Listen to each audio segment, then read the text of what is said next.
Today is March 31st, nearly a full month before the NFL draft opens, and we have already filled a $1 million best ball tournament on Underdog Fantasy. You degenerates could not even wait until April to chase the $200K top prize, also known as 0.1 Kerranes. Truly, truly degenerate stuff. This is ADP chasing. Pat Fryer Helmo. This is why I'm hot. Anita Handjob. Fix your sight. Jamar Alpha Play Chase. Are you kidding me? Kadarius Toney? You can't handle the heat. It looks like we're finally piss boys. You're right.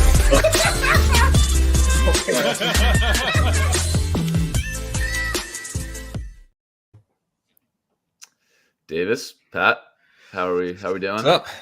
Doing good. It is.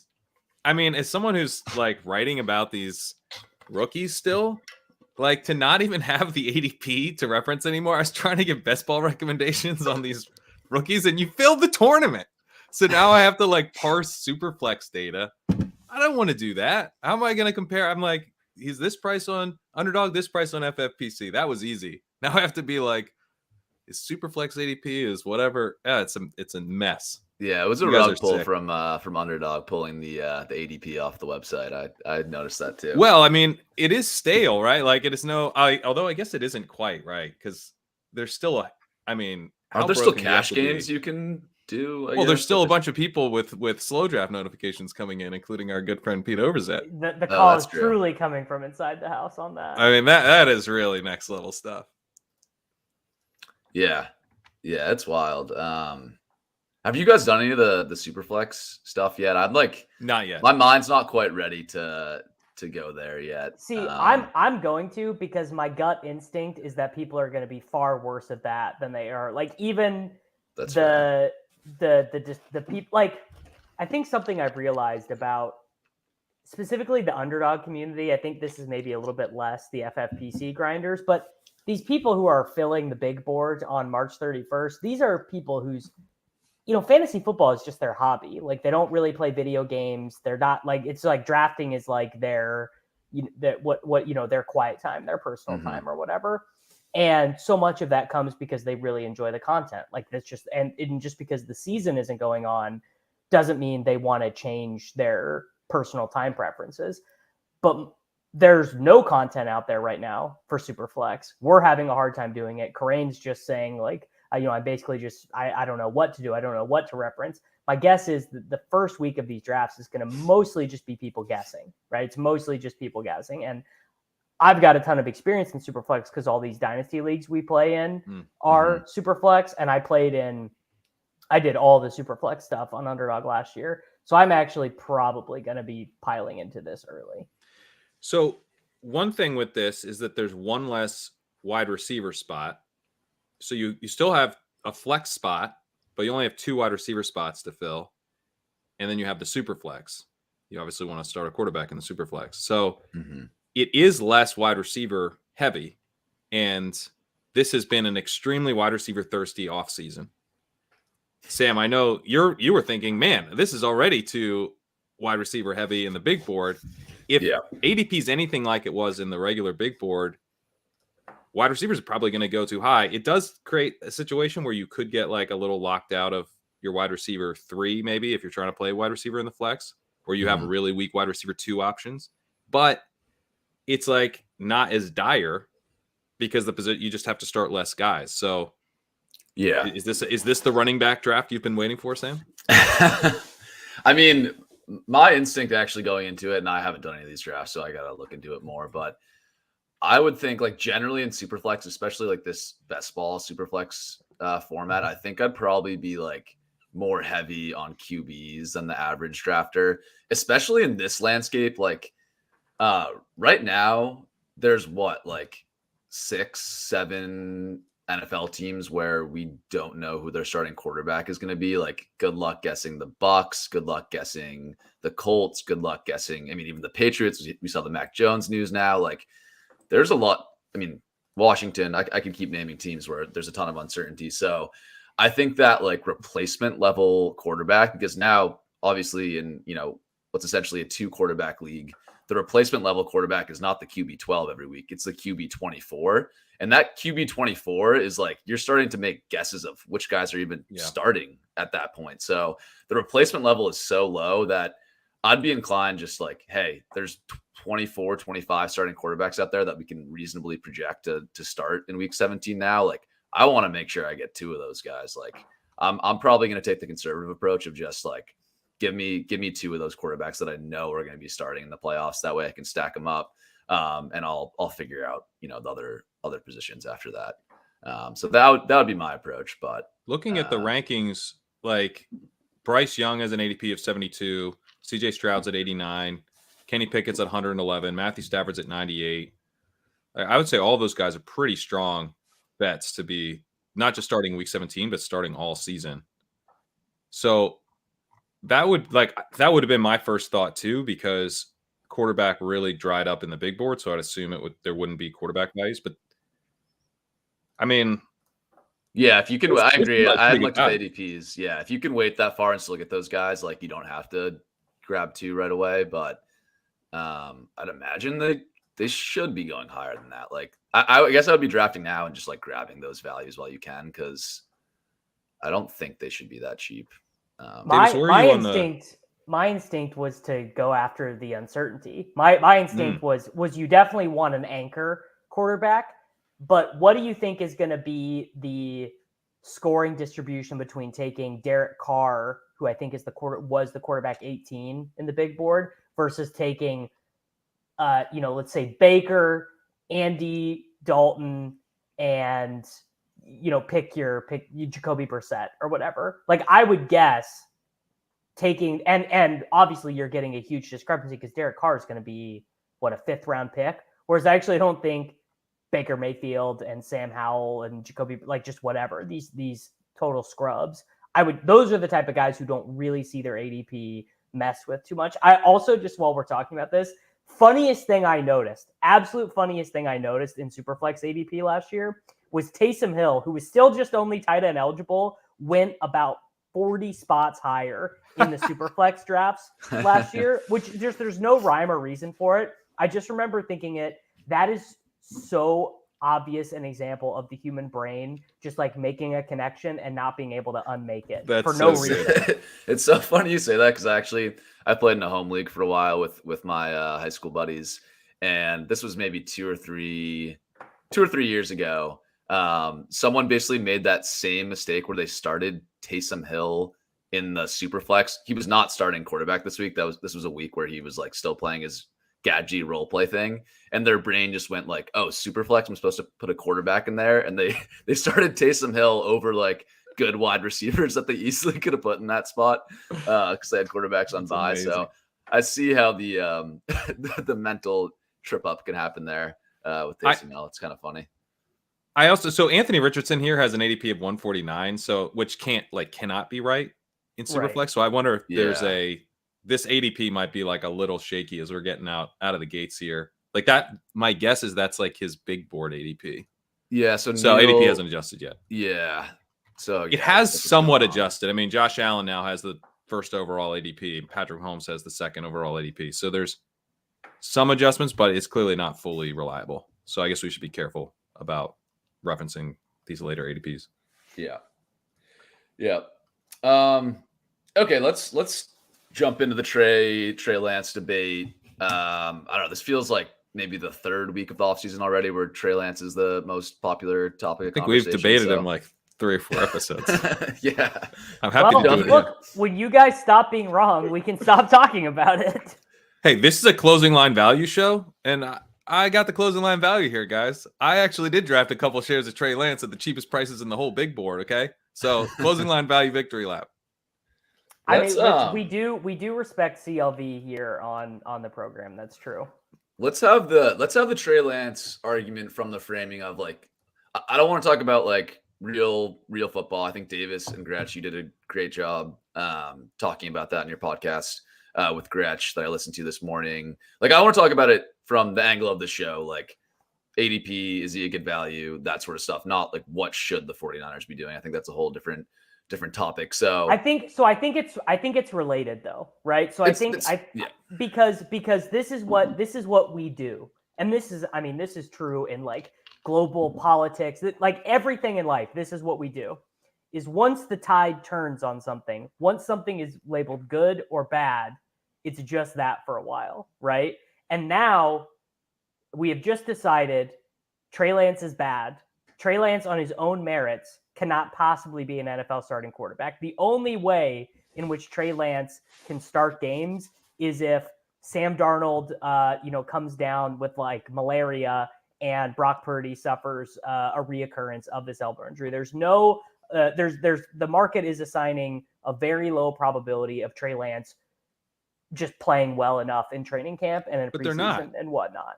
I would argue they're not. Round pick, the whole ninth round pick for most of the big board. They're not doing that.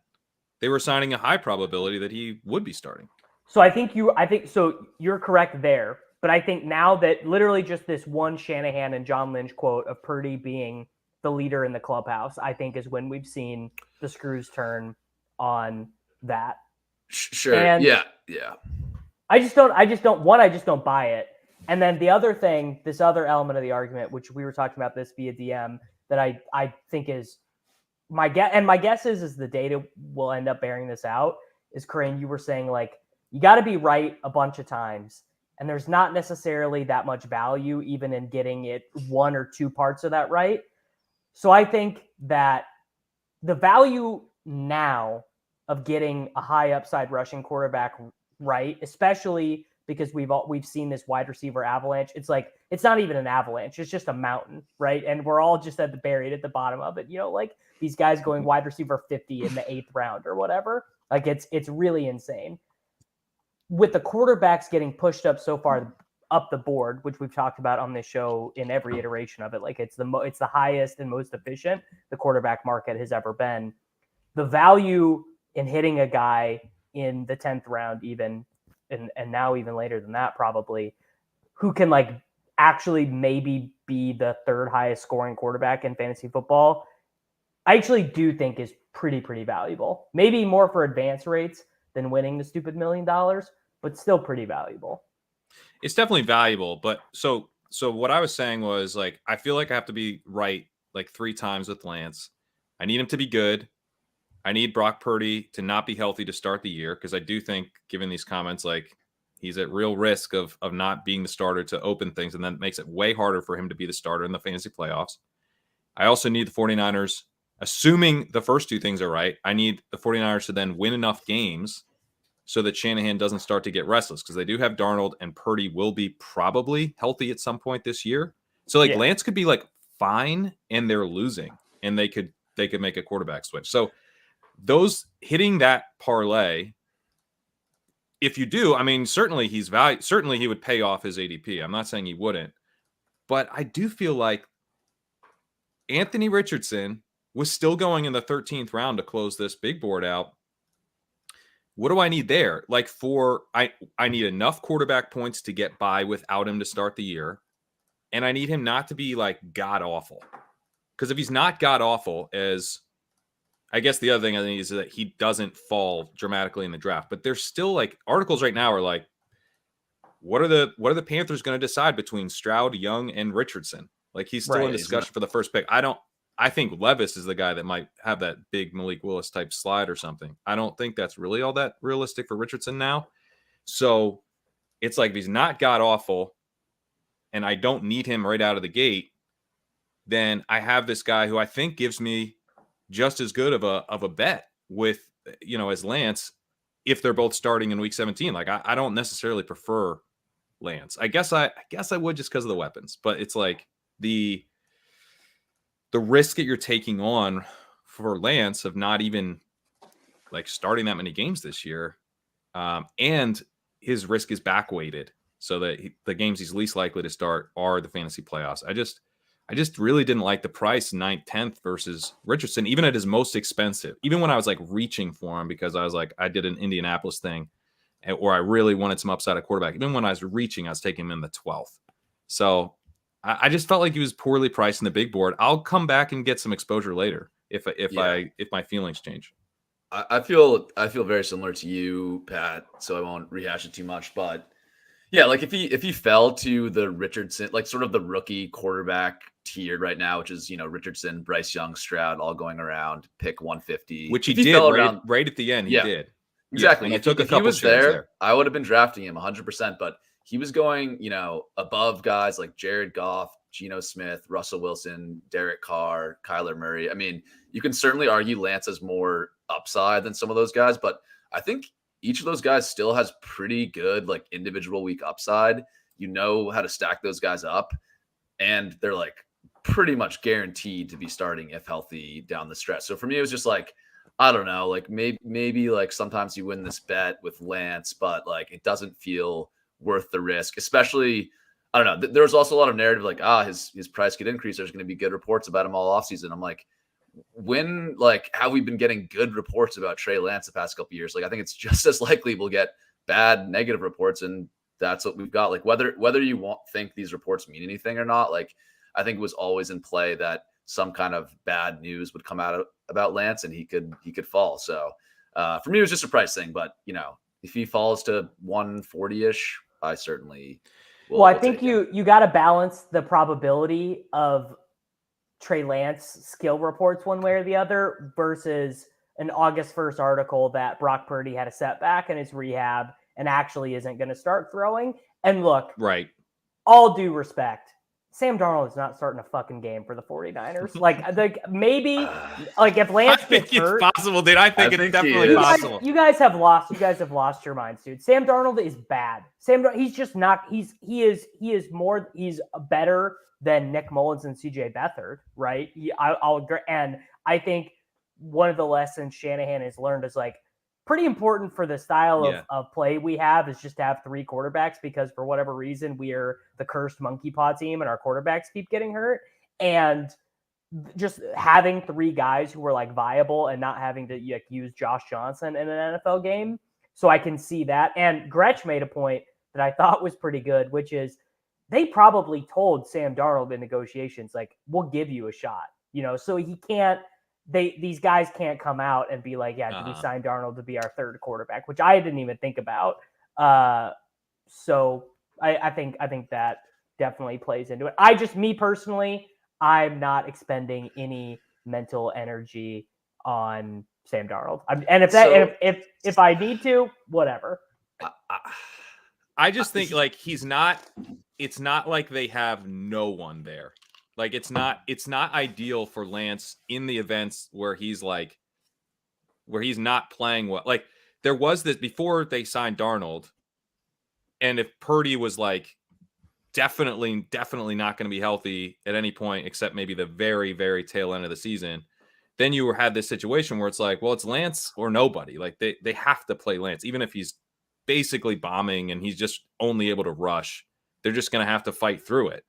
I don't think that's the case. I think Darnold is an option to move away from a really struggling Lance. I think he needs to show better than just like, hey, you can run, but God, I wish you could pass, Yeah. I mean, I certainly have moved away from being like a pure Trey Lance truther, but I think the same point that we've all been making for the last 2 years about Trey Lance is true, which is that he just is a very unique way to break the scoring system, because him being under center just means he has to run. Like I remember Kareem, you were talking, you were working through projections last year, and you and Gretsch were talking about on ship chasing, and you were both like, I mean, we had to tamp this dude down based off what we expected, because the first run through is like, this guy could run for 1,200 yards, which I still think is within the range. And I also wanted to make this point on Anthony Richardson, which, Kerrane, we actually talked about this like a month ago. As a rookie, he really might be more of a floor guy than a ceiling guy. Because I especially if he goes to Carolina. Now, if he somehow gets to Detroit or Seattle, I think this changes.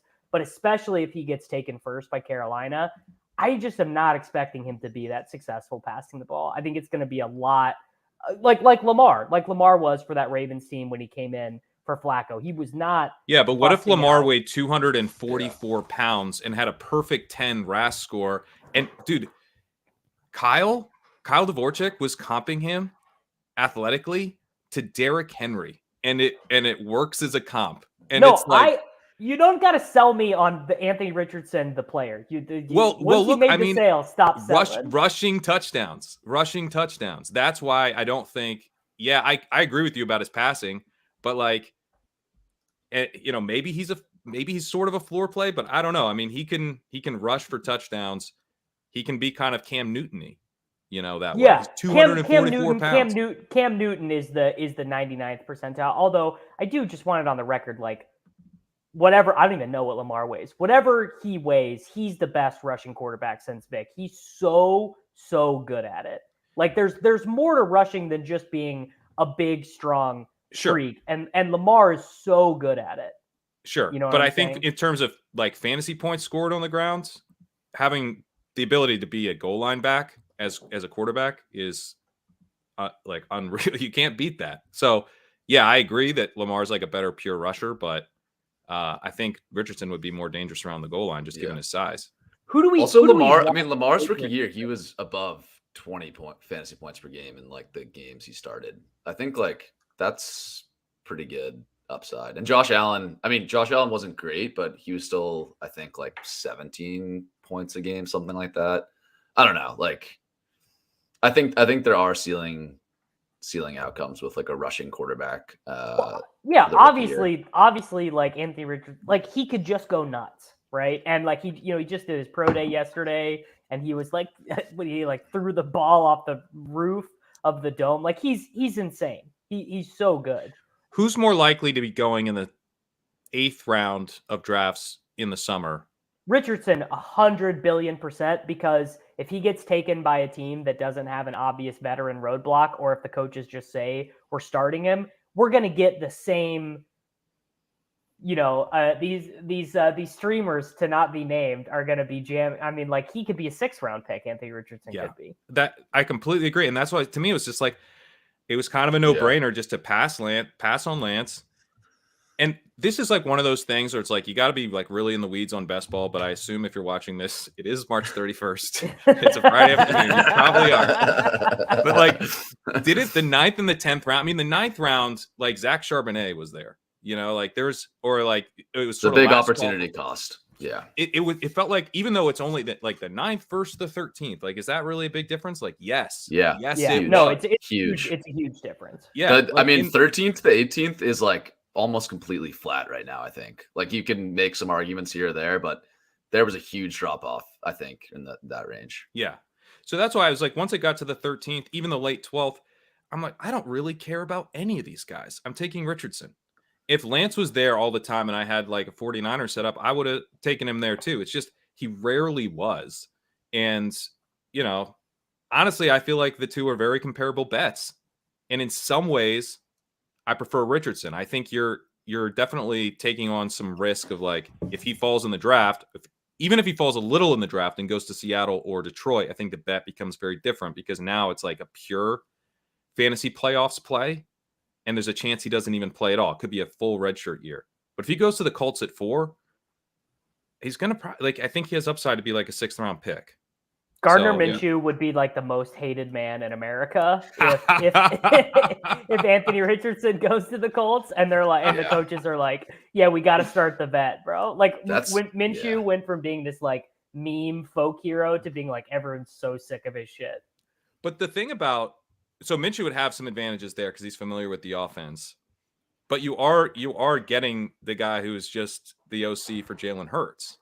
So it's like, would he really be afraid of starting Anthony Richardson? Not that he would start week 1 necessarily, but I think you'd get a lot of games out of him. Was Steichen the OC in 2021 as well, or 2020? Well, it wouldn't have been in 2020, right? Because that wasn't Peterson there in 2020. So yeah, I'm just thinking back about you're right. Yeah, so that would have because they kept Jalen Hurts on the bench way after the expiration date on Wentz had passed. So I was just trying to make that connection. That was Peterson's move. The Colts offense, if they add Richardson, is just like so many freak huge athlete guys. Like I mean, Jonathan Taylor, Alec Jonathan Pierce, Taylor and Anthony Richardson at the goal Jelani line. Woods, like Mo Yeah, Ali push Cox, building up fucking a contest Giants. between Jelani Woods and Anthony Richardson. I have a lot of Jelani Woods because I have a lot of Anthony Richardson, and I was envisioning just a lot of this, a lot of like fake run, just little boop. The pop pass. I mean, that's such a University of Florida. That's such a University of Florida play too. Make it happen. Let's just quickly on the. I think on the Lance stuff, we should like talk the other side of it quickly with Purdy, because I think people have questions on that. He's one of the biggest risers this week. Big surprise. Sam, let's talk about Brock Purdy. I want to talk Purdy. I got to get a little pro Purdy propaganda out there. I came on ship chasing in the playoffs and touted him as the best play in the entire FFPC playoff challenge. With this chart, I haven't seen this chart before. Is this a special Purdy chart? I snuck this one in there. But for the record, that take was right. If Brock Purdy didn't get hurt, I was gonna win that tournament. Just want to get that on the record.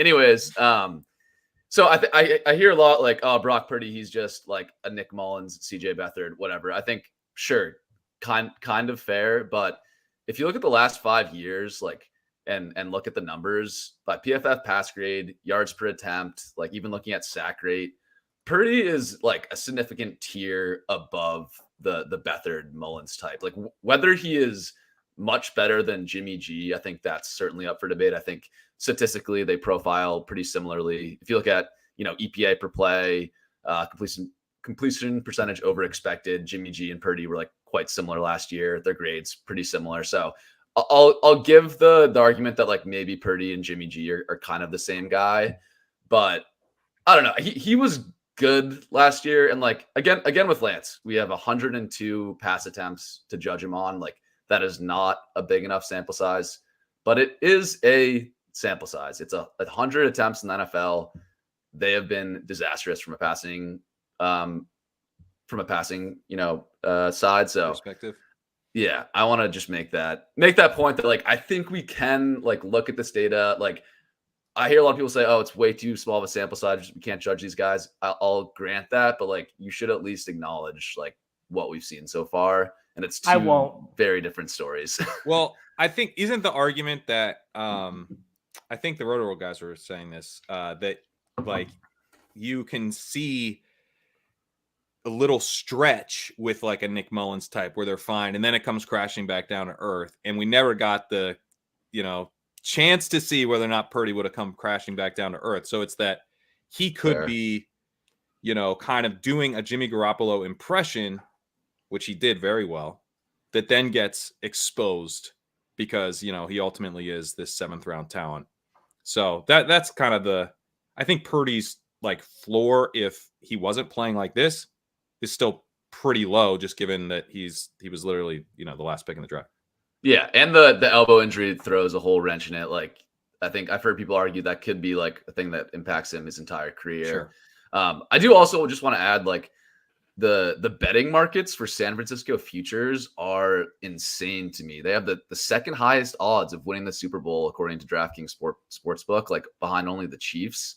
Like it's so insane. They have this quarterback situation and the markets are still like, yep, let's just fire money at San Francisco winning the Super Bowl. Like I don't get it. If there was a way to fade that line, I would be all in on fading that line. But I made that mistake before where once Jimmy G got hurt last year. There's plenty of money to be made fading the 49ers in high leverage spots. I've been doing it for years. Yeah, I would fade. Yeah.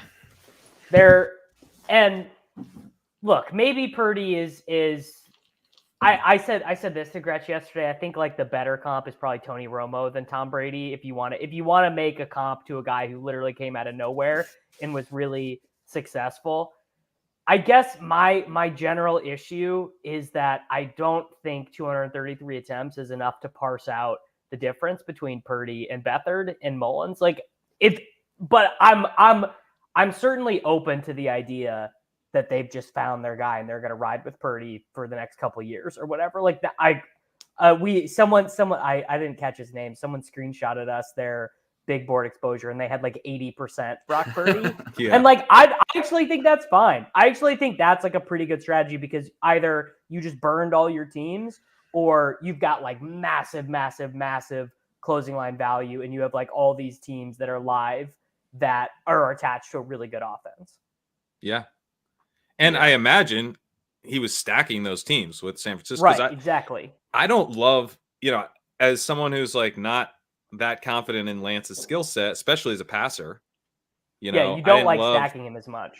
Yeah, I didn't, and so I'm not taking Lance. I wasn't taking Debo in like the third round so much, but you could make some. And Kittle was pretty reasonably priced. Like you could make some really interesting San Francisco stacks if you went all in on Purdy. So I 80% Purdy. I saw that screenshot. I thought it was incredible. But even as that is a bit more than I think I'd go with. But yeah, I was thinking I might do that just as a bit to sort of keep up the Purdy bit for my brand. But flex tournament 101. Yeah.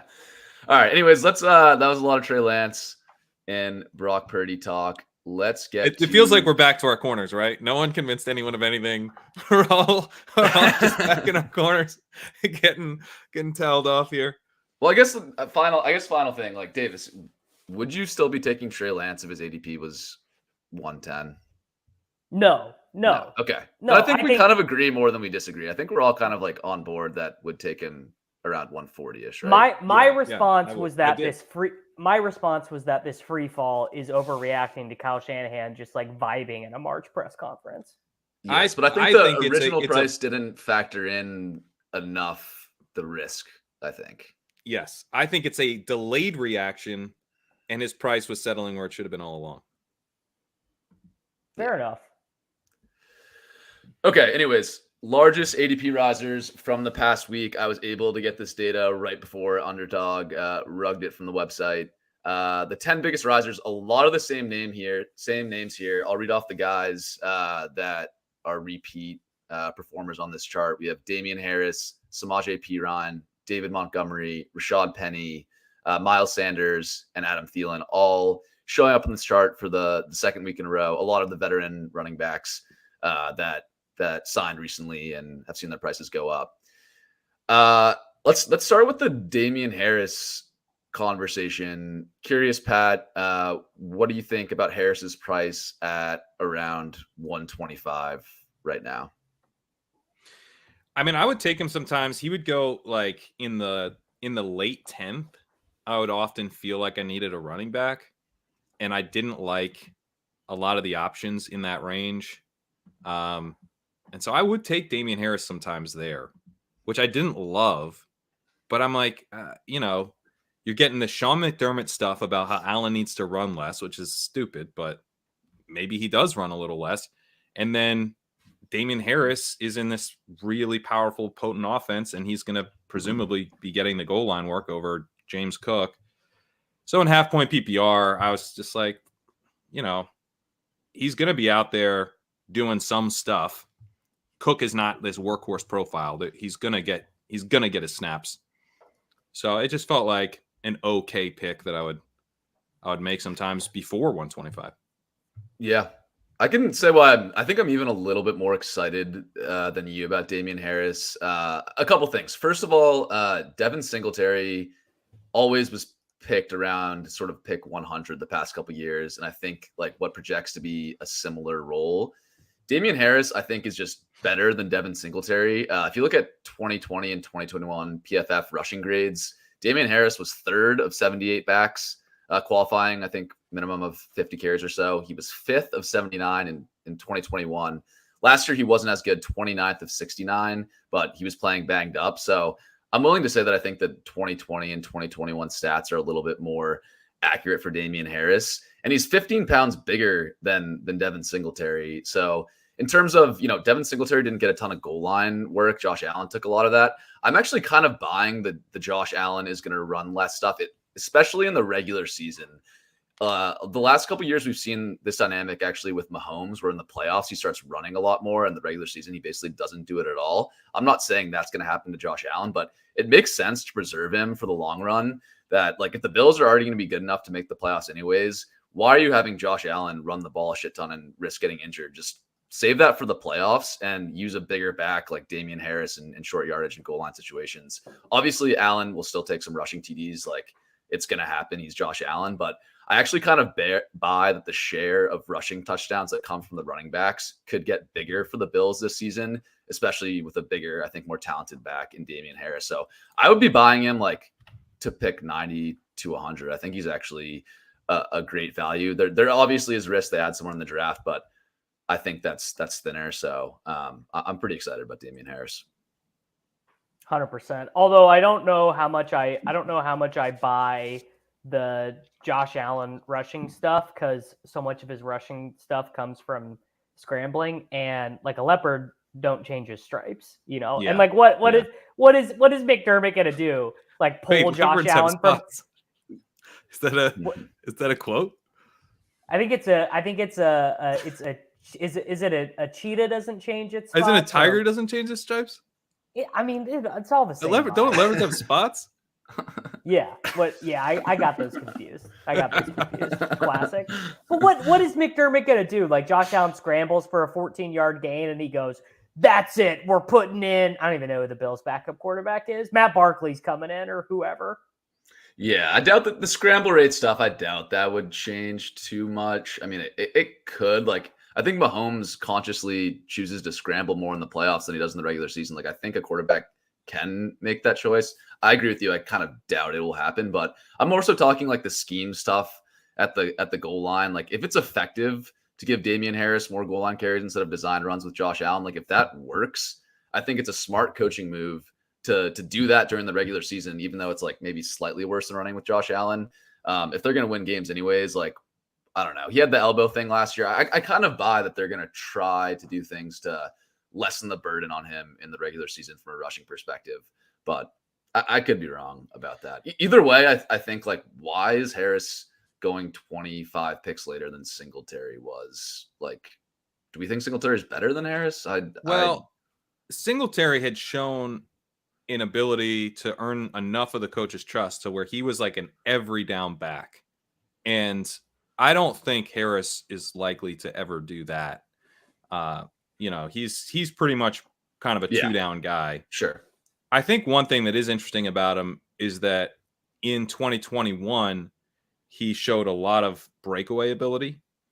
And that's something that Singletary just does not have, right? Singletary's like the David Montgomery type of archetype, where it's probably like a worse pass catcher, but he's just like, you're hoping he eats a bunch of snaps and he'll make a guy miss, but he's not picking up a ton of yards after he does it. Harris, it's like he's shown the ability to like make a dude miss and then take it to the house, which I think would be pretty interesting for the Bills. And they could really use that type of rushing element. You know, like they could really use an element that makes teams pay for overplaying the pass. So I think Harris is pretty interesting in that way. His breakaway percentage last year was very poor, but as you mentioned, kind of a down year in general. But if he's the guy from 2021, I think he has a lot of upside just as a big play guy. Yeah. And maybe this is a hot take, but like, I don't really get the point of taking James Cook over Damien Harris. Like, I think median projections, I totally see like Cook maybe projects to score more points throughout the season than Harris, like maybe, but I don't know, man. James Cook is not getting goal line touchdowns. Like, I kind of doubt Josh Allen is ever going to support a running back through the passing game to have a ton of catches. Like, we just haven't seen it with him.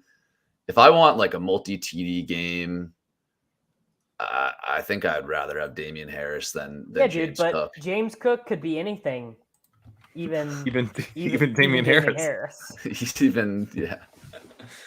Yeah, I don't get that. I was all in on James Cook last year. He was cheap. I thought like he had some upside. I don't know, second round pick, but what we saw last year, not super encouraged. He wasn't bad. Like, I think he's a good real life player, but a half PPR fantasy player, I'm pretty skeptical in this offense. Yeah, I get that. He came in at 199 pounds, and not like an elite pass catcher. He's a good pass catcher, not off the charts. I kind of stopped taking him once Harris went there, because if they were going at exactly the same price, I might take Cook. Like, I think I'm more bullish on Cook than you are, because I think he showed some real efficiency as a receiver last year, and I think looked good to my eye. You know, he did look good. Yeah. So from that same big play perspective, I think Cook is pretty interesting. And doesn't he weigh like 190 pounds though? He came in at 199. It kind of feels like the Kenny Gainwell, Rashad Penny dynamic. Like Penny's at 100, Gainwell's at 120. For the Bills, I think like it's kind of the same thing. Like bigger body guy is going to get the goal line work versus like the maybe better passing down guy. I don't know. It's different. Penny. I'm not comparing Penny and Damien Harris. I think Penny's a better talent, but like I would just kind of. And Cook's also better than Gainwell, I think. Yeah. Or certainly it's not a perfect comparison, but I think the gap, like I don't know, the gap between them doesn't make sense to me. 3 rounds. I didn't love it either. Yeah. Yeah. Okay, let's move on to I think the Panthers wide receivers. It's definitely a gross topic, but I think it's an interesting one. If you are taking CJ Stroud, there's some really cheap guys to stack with him. So I want to get your perspective, Davis, on the Thielen versus Chark stuff. How would you be playing that? They're pretty similarly priced now. Let's just take the leap of faith and say they're going to be the same price in Best Ball Mania, say around 145. They'll both be equivalent in price. Which one would you rather have? Come on, dude. Adam Thielen, age 33 season. I guess the Panthers must have reached out to him and been like, we'll give you way more money than you deserve. What is it? 3 years, $25 million or whatever. Yeah, 14 and the Vikings, guaranteed. The Vikings probably would have kept him at a discount, I would guess. But I mean, he was really bad last year, and he hasn't been that good for several years. I was calling him a tight end in 2021. It was touchdown deodorant. You're right. It was all touchdown deodorant. I love that phrase. I haven't heard that. Touchdown deodorant. I'm not interested in any way, shape, or form. I would take Terrace Marshall over Adam Thielen. My guess is Adam Thielen is not going to be playing in the 3rd year of this contract. He's slow. He can't. And if Stroud comes in or Young comes in or whoever they take comes in and are really good, maybe I'll end up eating it because you could see Thielen basically Ertz-geralding his way down the field for reasonable stat lines. But Chark, I think, can actually play. Like most of the samples we have of Chark is him being decent. Like I looked it up the other day. His yards per route run, other than his 30 target rookie year, it's all about 1.5. His PFF grades kind of point him as like the 40th best receiver in the NFL. I don't know how accurate those things are, but they're all fine. And he also is going to be, he's like a good best ball guy because he's going to have he'll have weeks where he like literally does not generate receptions, but he'll be used down the field. Yeah, and I think one nice thing about, maybe all 3 of the quarterbacks in play. Obviously, if you're taking a pass catcher, you would prefer the Panthers not take Richardson. But Young and Stroud are both willing deep ball throwers. So and good at it. And good at it, yeah. So it's not like, I guess, any quarterback going first overall. But I mean, Jared Goff, right? Like, if Jared Goff was kind of the first overall pick this year, you wouldn't necessarily love that mesh. So I think he's not like a traditional alpha wide receiver, but we have seen him be the clear number 1 and the team's primary downfield threat. When he had his 2nd-year breakout, he's that couple ankle injuries later. He who just knows had if he can be surgery. that guy? Yeah, he just had surgery, but I thought he was like really well priced. I took a lot of him. I liked getting him with Stroud. I would take him without Stroud too, though. I think he was just a good pick because like there's nothing really here. Like who does he even has to display? Even at tight end, it's Hayden Hurst. Like Hayden Hurst was a product of the Bengals offense, and he wasn't even a very good product. So there's like really no target competition. He's, I think, locked into outside snaps. He should play over Terrace Marshall, no problem. And Marshall might be playing over Adam Thielen by the end of the year. Yeah, I'm kind of I was taking Chark. So I'll make the case here for Thielen a little bit. It's disgusting. I don't want to do it, but So I dug into it. This is a deep dive on DJ Chark versus Adam Thielen in March. So pretty sick that I spent time on doing this. But This is truly sick. This is truly degenerate behavior. But if you look at yards per route run, DJ Chark has been pretty flat throughout his career. This is just the last 4 years. He's been hovering around 1.5.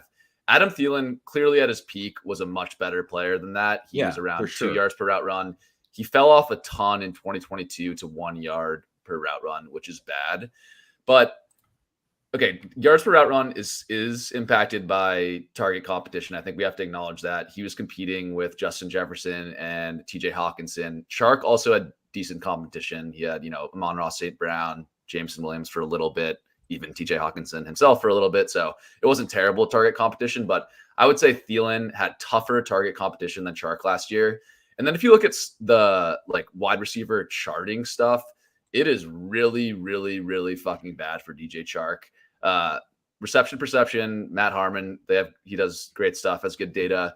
He ranked DJ Chark in 2021 as of the 59 wide receivers he charted in success rate versus man and versus zone. Chark was worst versus zone, second worst versus man out of 60 wide receivers. Last year, he did not get much better. It's in his data, this is first, second percentile stuff for Chark. He was truly, truly terrible. So I think we do remember DJ Chark as this speed freak athlete from his years in the Jags. I'm pretty skeptical he still has that juice left in him. Another charting score, if you want to look at, is ESPN Open Score. They rated Chark as 41 in that metric, and Adam Thielen in comparison was 54. So ESPN's saying Thielen's getting open more than Chark. Matt Harmon also has historically graded Thielen better than Chark, but unfortunately we don't have his grades the past 2 years because he doesn't do this for every single wide receiver. So unfortunately we don't have Harmon's data for Thielen in 21 and 22. So I guess long story short, I'm willing to acknowledge that Thielen definitely fell off a lot last year, but man, the Chark stuff looks really bad. And the Panthers are also telling us, and maybe the NFL market is also telling us, we think Adam Thielen is still a player worth paying in this league. We don't think DJ Chark is worth much at all in this league. So I think I would be taking both equally. Originally, before I did this research, I would say Chark every time. Why would I want 33-year-old Adam Thielen? But man, all this stuff, I don't think it's as clear cut as that. I think you should be taking both in cheap stacks with Stroud. I think it is clear cut. Adam Thielen's 33, and he just completely fell off after wavering in 2021. I mean, he dropped. I mean, this is the if you're but he got open better than Chark did. Yeah, but okay, Chark was awful. Let's leave Chark aside for a second, because if you look at his age-related decline here for Thielen, 2017 yards per hour on 2.15, down to 2.10, down to 2.08, down to 1.86 in 2020. It's a pretty significant decline.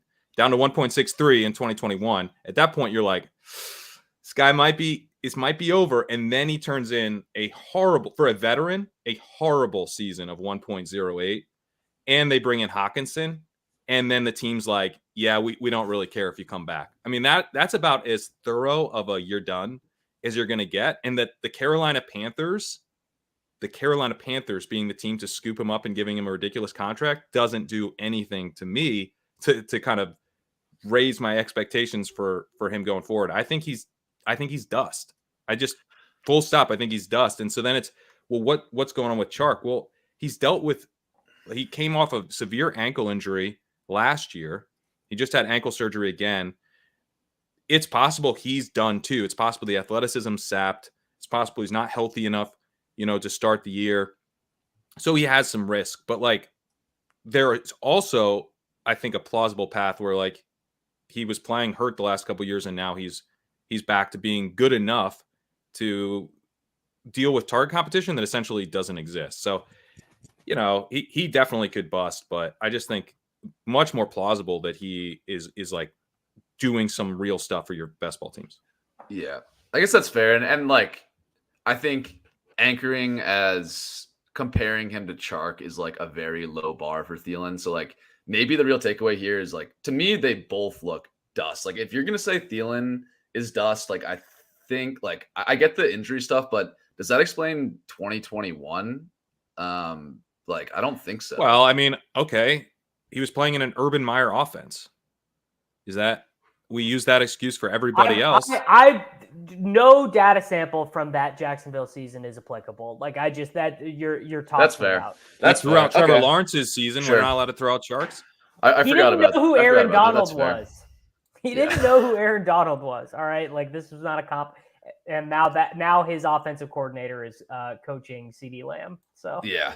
I just think like if they add any wide receiver in the draft, I'm going to be looking to like, I think I'm going to draft at these prices. I'm going to draft a little bit of Chark and Thielen.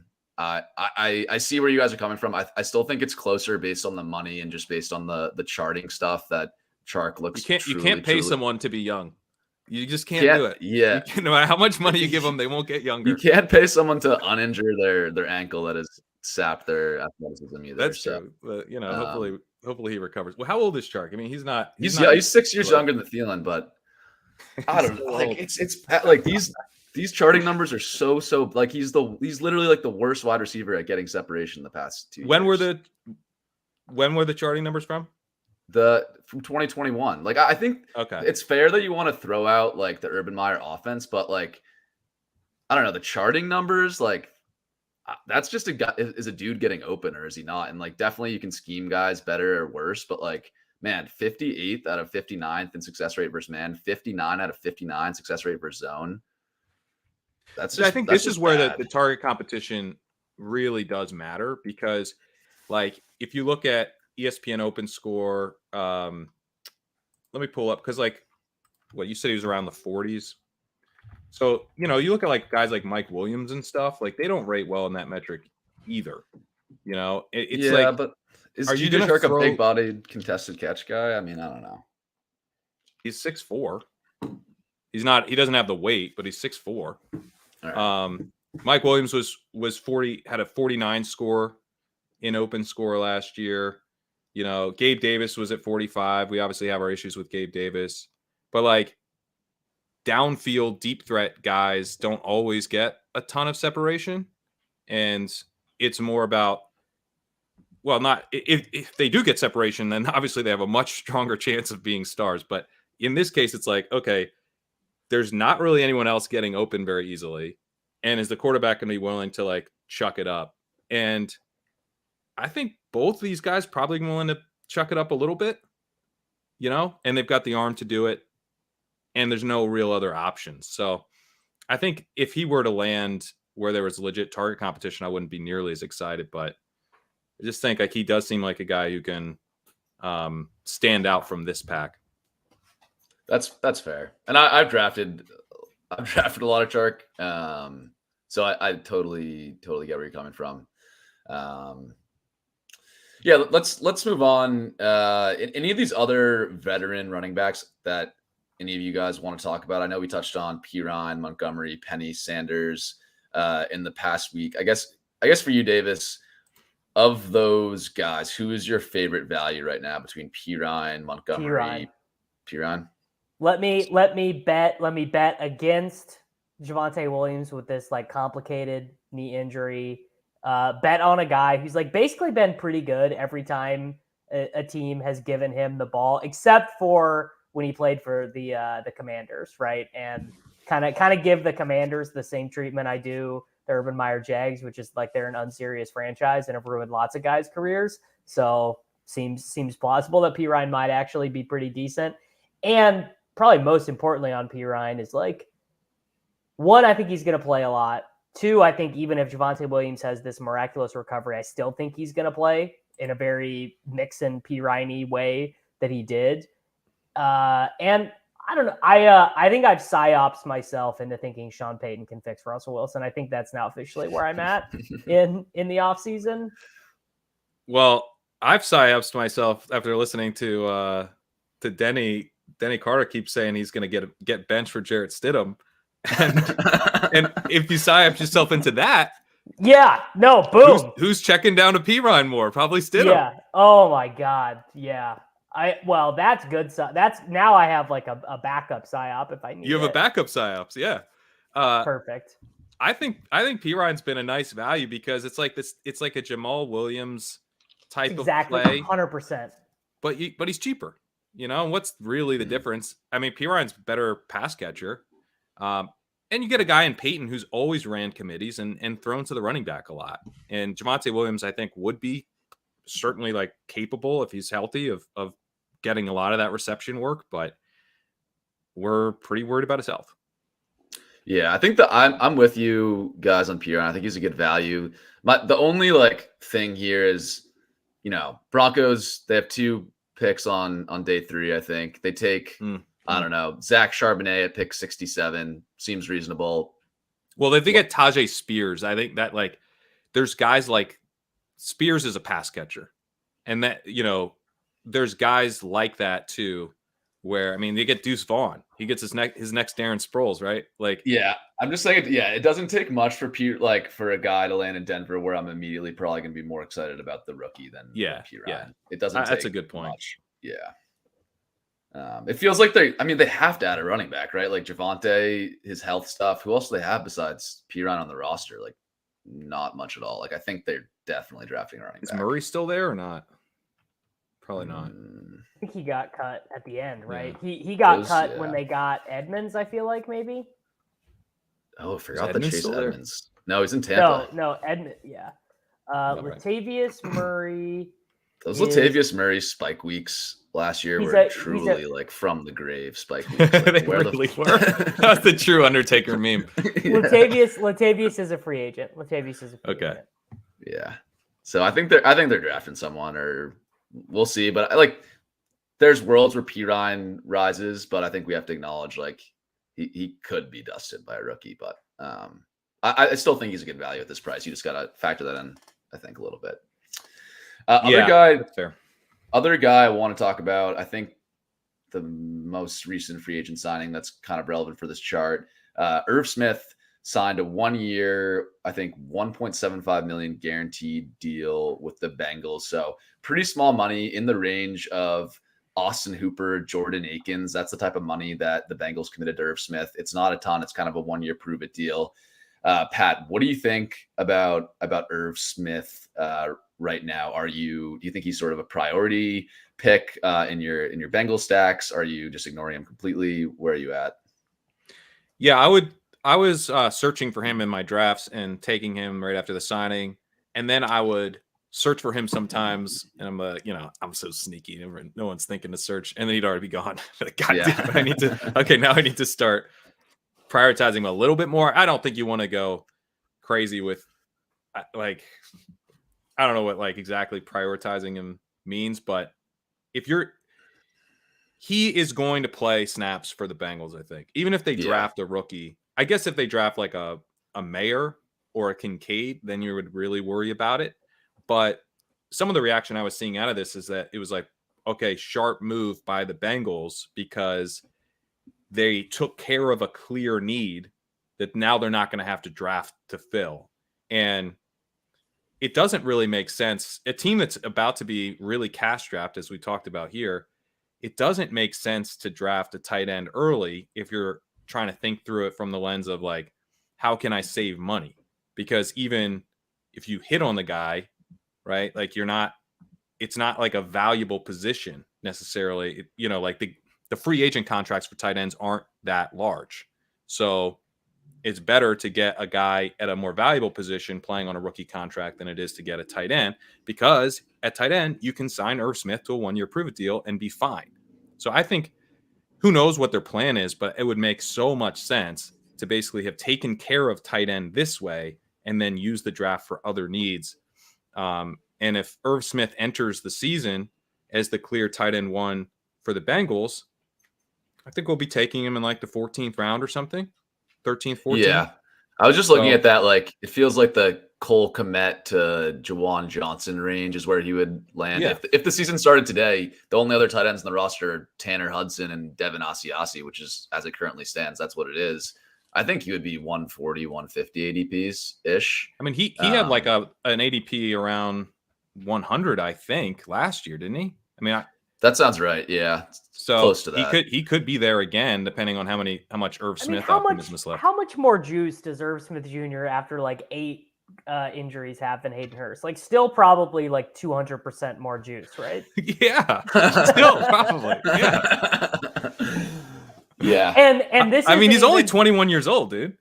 this is not even factoring in that like every year Tyler Boyd gets closer to the shadow of becoming Ertz-gerald, of just like of losing his juice. And if Boyd has to be sent to the glue factory, I don't really think T. Higgins and Jamar Chase can like get any more targets. It's like they're sufficiently target. It's you got to start designing other things in. Right, Burrow's a good enough quarterback to where he's gonna throw to a third guy.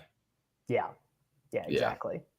I wanted back when Waller's situation was up in there. I really wanted the Bengals to make the Waller move. Maybe it didn't work financially. Actually, probably it didn't because they're so strapped against the cap. But man, I would have slapped myself into Waller in the 3rd round again if he landed with the Bengals. I would have.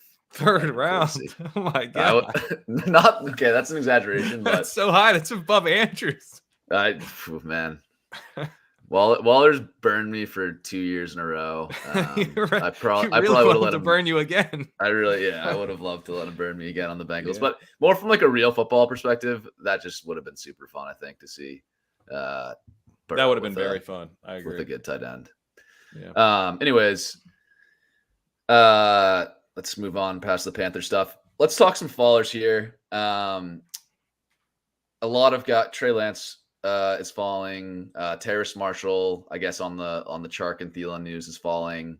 Kareem Hunt, Kayshon Boutte, Isaiah Hodgins, Jacoby Myers, Rashad Bateman, Donovan Peoples-Jones, Javonte Williams, and Mark Andrews. How is Jacoby Myers still going here? Who's? I demand to know. Find me the person who's like, yeah, dude, Jacoby Myers. What are we? He plays with Devontae Adams and Hunter Renfrow, dude. It's crazy. Not happening. I feel like I'm a Jacoby Myers stan, and I was like, why is he still here? I think he should be a little cheaper, but yeah. I don't know if I would have bought him at this price on the Patriots playing the same role he has his entire career. I would have. I would have. Yeah. I'm buying Juju at pick 106, and I feel disgusting. No. I'm doing it. I'm doing it. That's not Juju. Juju hasn't been good in a decade, but the only thing keeping him afloat was the Mahomes thing, and he couldn't even do it with Pat. Yeah, he's worse than Kendrick Bourne. Yeah. I don't know. Belichick fucking hate. I don't know what Kendrick Bourne did, but Belichick hates Kendrick Bourne. I don't know what he did either. I agree with you. But from a talent perspective, give me Kendrick Bourne at this point. It's not let me tell you, drafting Juju is not a talent-based bet by what is it? Is it better on the offense then? Jones bet? Oh, wait. No, I see what he's doing. It's a cheap stack bet. No, he's going 9th level. It's a Bailey Zappi bet. It's a Bailey Zappi is gonna Tom Brady his way to being the starting quarterback for the Patriots bet. Yeah, it's a bet that I think Juju's median outcome is just kind of doing what Myers has been doing the past couple of years. I do think Myers is better than Juju. Like I'm on the record for that, and I think it was a dumb move for them to sign Juju for actually more guaranteed money than Myers. I think that's kind of missed once you actually get into the contract details. They like gave Juju more guarantees. Is that right? Anyways, that's why I think that was a dumb football move, but I think they're similar players at what the Patriots are going to ask Juju to do, which is win in the slot, win versus zone coverage. I think, do a little bit of he's a little bit better at yak than Jacoby is, similar at winning versus zone coverage. It's just a bet, like, plug the Jacoby Myers projection in for Juju, and I think it's like, but don't do that. Jacoby's much better. Yeah, I agree. Was better, targets. Yeah, but I mean, who was Jacoby competing with for targets versus what was Juju? Who was Juju competing with for targets? Kelsey, other than Travis Kelce. Sure. Yeah, but you can't just ignore Kelsey. Like, who was? I mean, there's no Kelsey level presence on the Pats. Not even close. He was not doing enough. I mean, Tyreek Hill didn't seem to have any issue competing with Kelsey. You know what I mean? Like, there was enough to go around for two guys, and it was sure. Okay, it's going not around. This is more of just like the Patriots wide receiver room is a fucking like this is malpractice what they're doing, and with the money they paid Juju, like whatever. Let's move on from Juju. Maybe I need to rethink that. I don't want to be on the record for being pro Juju because I don't really think that. Too late. The internet lives forever. Yeah, fuck. This is a bad look. This is a disaster for my brand. Pro Juju in 2023, unreal. It's at the Watch price. Juju It's at the smash price. now. That'll I a would tough be look for buying. me, I'd boys. be buying Juju at Adam Thielen prices because Juju is basically Adam Thielen. Oh god, come on. Don't make me defend Adam Thielen and Juju. 10 years younger. Juju's so slow that he baited Chauncey Gardner-Johnson into holding him to win a Super Bowl.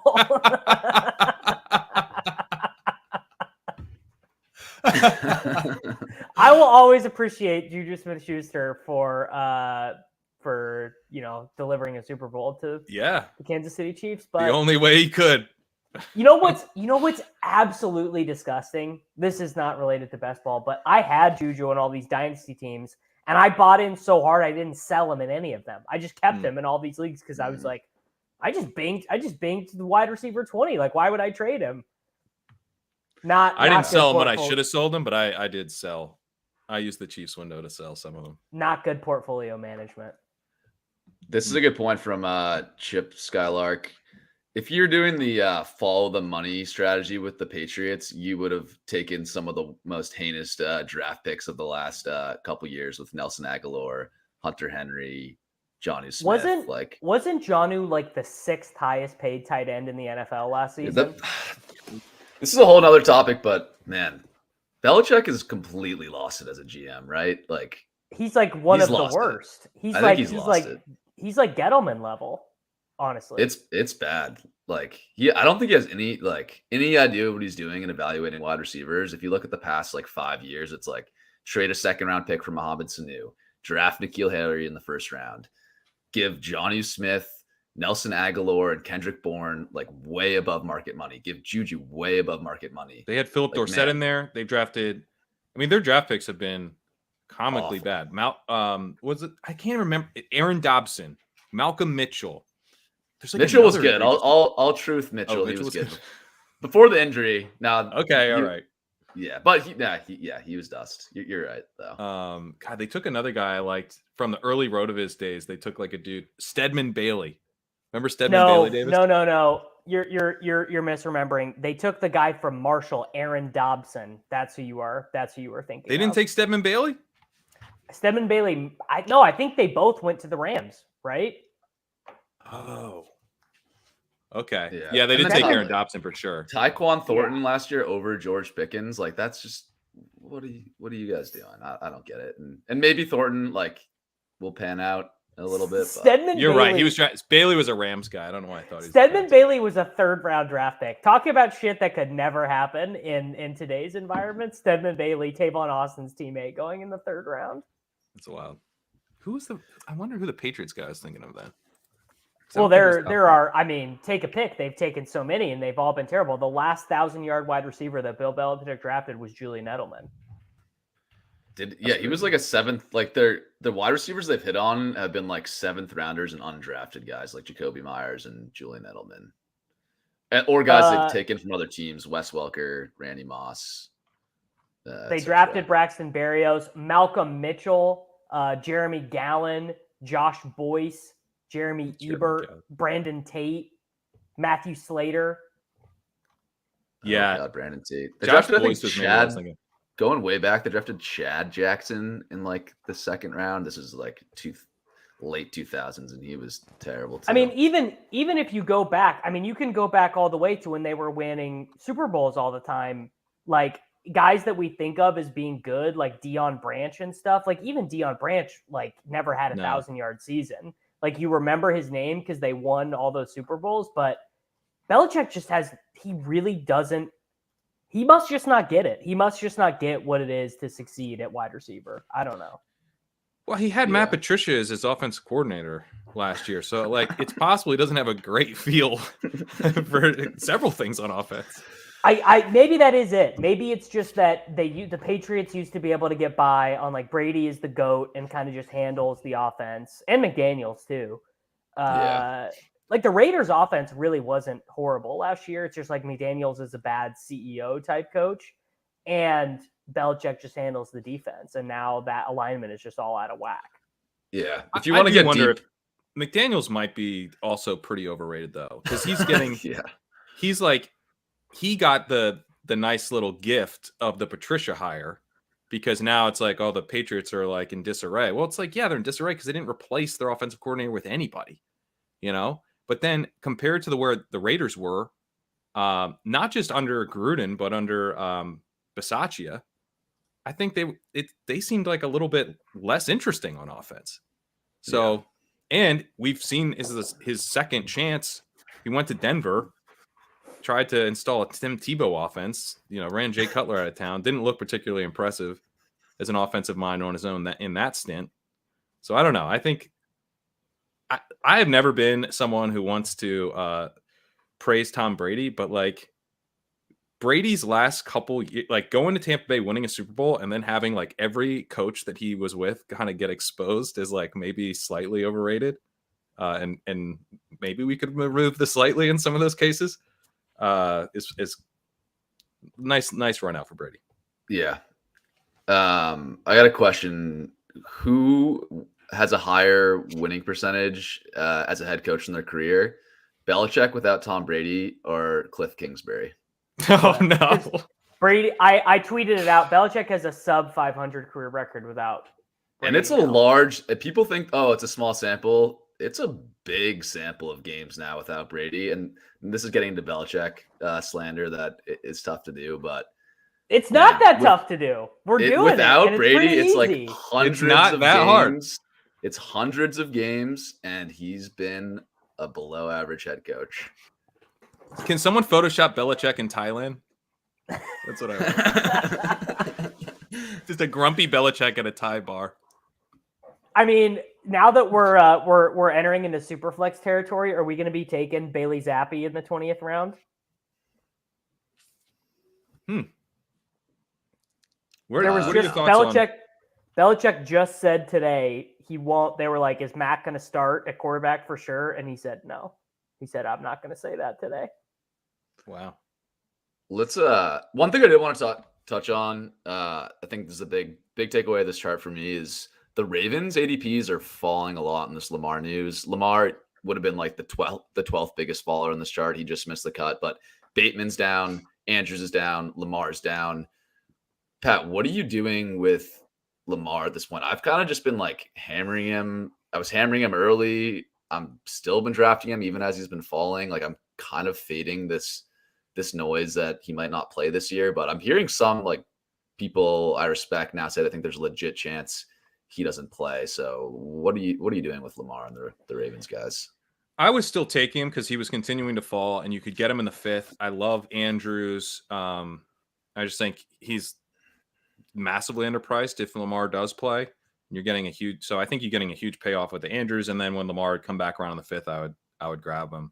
But I did start to feel a little hypocritical with that because I've got this whole take with Lance of like, why are we taking on all this risk at a position where, you know, it's the most replaceable position, blah, blah, blah. And yet I'm taking this guy who people are speculating might sit out the entire season, you know, and that's like a realistic outcome. Maybe it's only like 5% chance or something, but it's not completely off the table. And he's significantly more expensive than Lance. And then I was like, you know, if I had a big board draft today, I would be a little bit less interested in grabbing him in the 5th, I guess. But I don't know. To me, I'm like, now that we're on to Superflex and he's the 7th overall pick, according to this ADP here, that does feel like, yeah, maybe not. Maybe I'll figure out, because you don't have to take an expensive quarterback. You can figure it out a little bit later. So I think I'm inclined to like, I don't regret taking him in the 5th, and I probably still would mix him in at that price in a regular draft. But in this Superflex environment, I don't know that he's going to be a target for me. Where do you guys stand? Yeah. He seems, it's just this is like the stuff that I hate about drafting so early. Like there's some things that are really exciting about it. And this is the type of shit where it's like, there are so many things in the range that could happen that it doesn't even feel like something that a human being can handicap with any significant accuracy. Well, it's such a weird situation, but like, I don't know how many examples are there of guys in their prime sitting out and costing themselves tons of money? It's basically just Le'Veon Bell, right? I mean, it's like, I don't know. If I'm handicapping it, that's kind of how I'm thinking of it. Like, it's a completely unprecedented, unusual situation, but these things work themselves out more often than they don't, whether that's with the Ravens, whether that's with another team. Like, I think the chances of Lamar not playing next year are like sub 5%. So I think they're very low, but that's just me, like 10,000 foot view of it. So one way I think about it here is like, okay, if Lamar was definitely 100% playing for the Ravens, and they've got this new Todd Monken offense where we're expecting them to be a little bit less run heavy. You know, I doubt they're like pass heavy or anything, but a little bit more passing. He would have probably been a third round pick in the big board. The Hurts, Allen, that tier goes off kind of mid to late second, and then he would have gone third. Yep. So you're getting, when he was going in the fifth, you're getting a 2-round, closing line value spike. That's nice. Here, you're getting, to get up to one pick past Fields and ahead of Burrow, you're talking about him moving from 7th to 5th. So you're getting 2 picks. So who cares? So there's no upside to him definitely playing. You know what I mean? So in some ways, I feel like you're better off taking your stabs in one quarterback leagues where you're getting this 3rd round value at 5th round price. Here, like, you better hope he plays, because if you take a guy 7th overall and he doesn't play, the team is completely dead.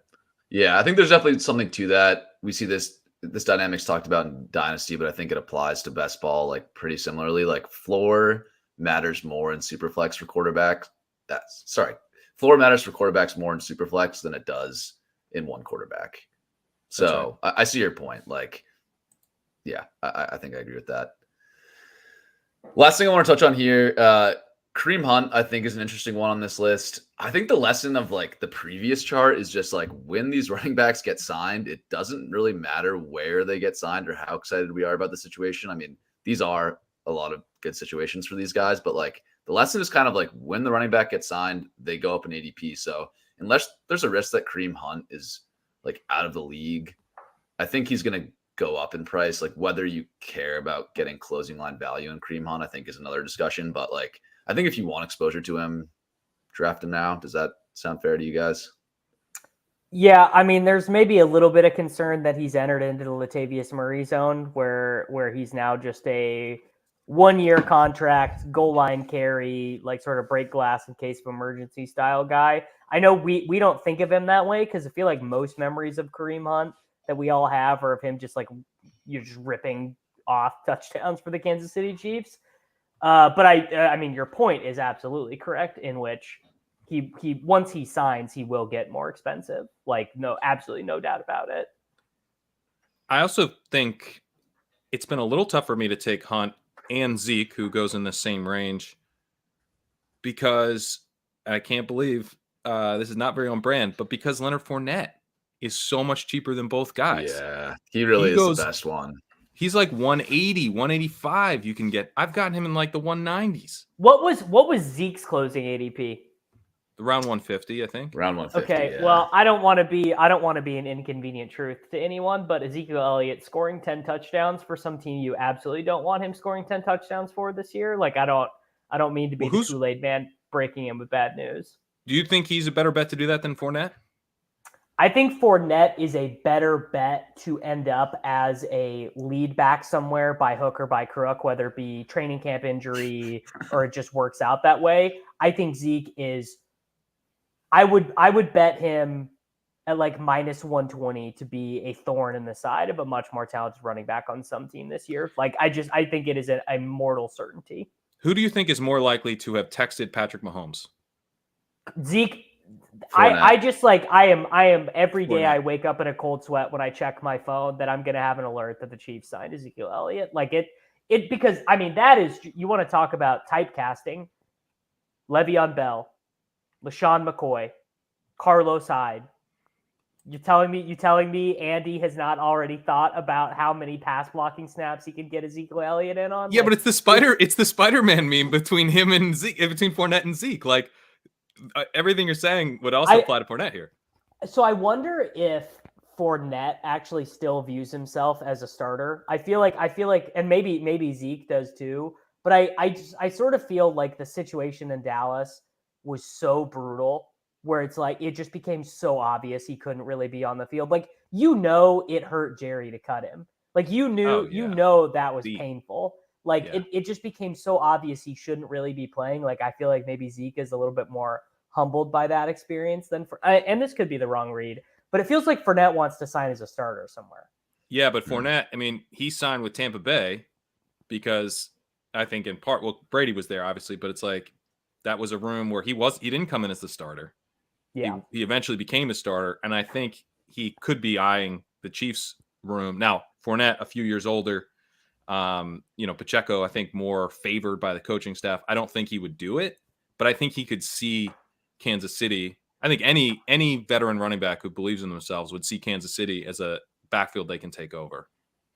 If I was Fournette, I would tell the Bengals, I'll sign a veteran minimum. I'll sign a veteran minimum. Do whatever you want with Joe Mixon, because I think when you have the solution on the roster, I think and Hayden would have to school us on this in terms of like the cap stuff and like when the optimal date to cut Joe Mixon would be. But I feel like just from a Bengals perspective, when you want to win a Super Bowl, it's just hard to look at your roster and be like, we're down to Chris Evans and Travion Williams, and that's it. That's our whole running back room. Like, I feel like it's we got Fournette. At least we got a veteran who can like handle his duties. It's easier to cut Joe Mixon. I like that. I think you do like a second year, like essentially a team option year with no guaranteed money. That's like nice and cheap, not vet min, but like nice and cheap, like much more appealing. James Robinson's contract. Yeah. 2 years, $8 million, zero guaranteed. That type of thing. Yes.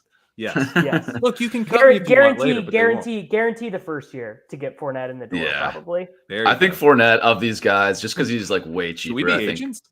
Fournette is, I've been taking him at 190. It's always like, I get why he fell there because it just feels gross when you click him, but it's like, I don't think he's out of the league. I think and there's still these exciting spots for veteran running backs to land. The Chiefs, the Bengals, maybe the Vikings if Dalvin Cook gets cut. Like, there's some spots for veteran running backs still. So I think it's important when you're doing fantasy drafts, it's important to understand that you have strong biases. You know, everyone's got their biases. And if you find yourself thinking, I wouldn't mind taking this player who I never take, have repeatedly bet against his entire career, who I hate, that from a fantasy perspective, actually seems like. By the way, Fournette seems like a funny, good guy. He seems like a great guy. It's such a bad bias to have, but like from a fantasy perspective, it's one that I know I do have. And so like when he got to the point where I was like, and someone even said, I think someone on here in the comments or somewhere was like, dude, Fournette's a smash. Like, and I had no counter. And it's like, okay, well then if I'm open-minded to taking them, then they're definitely a value. If I'm taking them and I'm going, that made this team, I feel a lot better about this team actually now that I have this veteran running back who I think is going to get some dump off stuff. I've paired him with a couple rookies. I've got this running back room that kind of works together, some early season stuff, some bye week type of stuff with Fournette, and then some late season explosion potential with these rookies that I took. If I'm feeling good about taking him in those builds, then he's probably a smash. Yeah. I'm totally on board with that.